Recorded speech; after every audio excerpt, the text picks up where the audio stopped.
কর্তব্যরত পিজিটি চিকিৎসকের ধর্ষণ ও খুনের ঘটনায় সুপ্রিম কোর্টে আজ স্বতঃপ্রণোদিত মামলার শুনানি চলেছে। হাসপাতালে আর্থিক দুর্নীতি মামলায় ইডি রাজ্যের 6 জায়গায় তল্লাশি চালাচ্ছে। প্রধানমন্ত্রী আজ ভুবনেশ্বরে ওড়িশা সরকারের ফ্ল্যাগশিপ কর্মসূচি সুভদ্রা প্রকল্পের সূচনা করবেন। রাষ্ট্রপতি আজ অষ্টম ভারত জল সপ্তাহের সূচনা করেছেন। দিল্লির নতুন মুখ্যমন্ত্রী হচ্ছেন আপ নেত্রী আতিশি।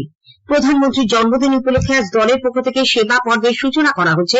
সারা দেশে চলেছে স্বচ্ছতা অভিযান। চিরাচরিত ধর্মীয় উৎসাহ উদ্দীপনায় আজ যন্ত্রের দেবতা বিশ্বকর্মার আরাধনা চলেছে। আসি বিস্তারিত খবরে।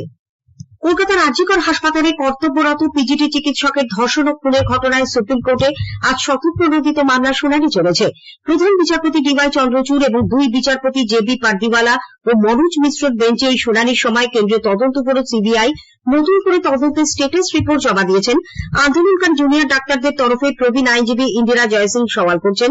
আগের শুনানিতে ছাত্রদের পক্ষে সওয়াল করেন গীতা লুথরা। অন্যদিকে নির্যাতিতার বাবা মার পক্ষে দাঁড়িয়েছেন বৃন্দা গ্রোভার।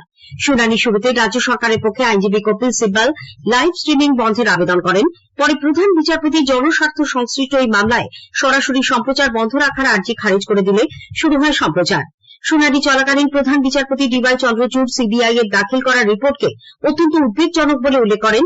এই রিপোর্ট পড়ে তারা খুবই বিচলিত বলে সর্বোচ্চ আদালতের বেঞ্চ জানিয়েছেন। খুন ও ধর্ষণের ঘটনার পর যে সমস্ত বিষয় নিয়ে প্রশ্ন উঠেছিল সিবিআই এর রিপোর্টে সেগুলি সবই উঠে এসেছে বলে প্রধান বিচারপতি জানান। এই তদন্ত প্রক্রিয়া খুবই গুরুত্বপূর্ণ অবস্থায় রয়েছে বলে উল্লেখ করে প্রধান বিচারপতি বলেন, এই অবস্থায় রিপোর্ট প্রকাশ্যে এলে তদন্তের কাজ ব্যাহত হতে পারে। চার্জশিট জমা দিতে কতদিন সময় লাগবে সেই প্রশ্নও তোলেন তিনি। উইকিপিডিয়াকে নির্যাতিতার নাম মুছে ফেলার নির্দেশ দিয়ে প্রধান বিচারপতি বলেন, শীর্ষ আদালতে ওই চিকিৎসকের ছবি ব্যবহার নিয়ে যাবতীয় নির্দেশ দেবে।